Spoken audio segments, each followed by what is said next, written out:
We started the company here in Walton in 2003. We were a rental company and then we merged into the manufacturing as well. In 2016 we started WER manufacturing, and we manufacture a lot of liquid manure handling equipment. This machine we have here, it's a low pressure dribble boom. It's a liquid manure applicating machine. The older way of spreading manure was it was sprayed almost like a mist, and it was up in the air. So if you can smell, the odor is basically loss of nitrogen.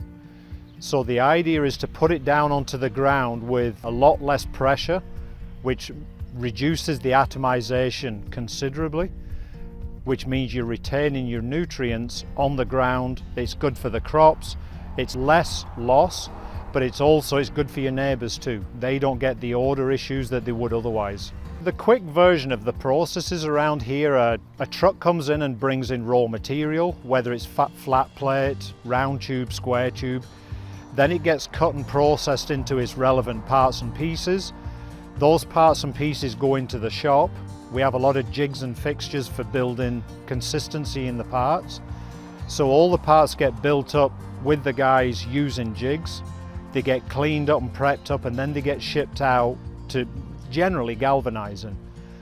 When they come back, we more or less slow right down the welding and fabrication side, and we just devote everybody to assembly, because some of this equipment is so big now that it takes so many people to work on it, and it takes so much space in the shop too. So we focus on a lot of building, then we focus on a lot of assembly, then we go back to building of the next product, and so on. We're a small family orientated company. There's only 7 of us on payroll right now, and I think I travel the furthest to work. I travel 10 minutes. Everyone else is literally just down the road. So we're very locally, community orientated. We employ the locals, and we've got a pretty good employee retention. We have just got set up now where we're certified with the Ministry of Labour for apprenticeship training too. So we're going down the apprenticeship training route. For the last 2 years we've had co-op students here as well. So we work with the local school boards as well. We've just employed this year's co-op student, so now he's a full-time employee.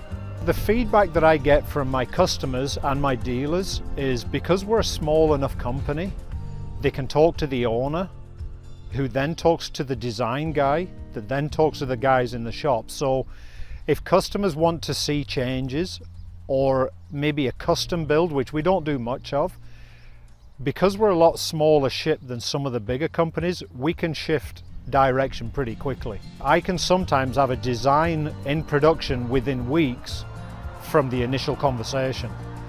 The problem with a lot of bigger companies, they have to go through all the different levels of management. They have to have board meetings and get things approved.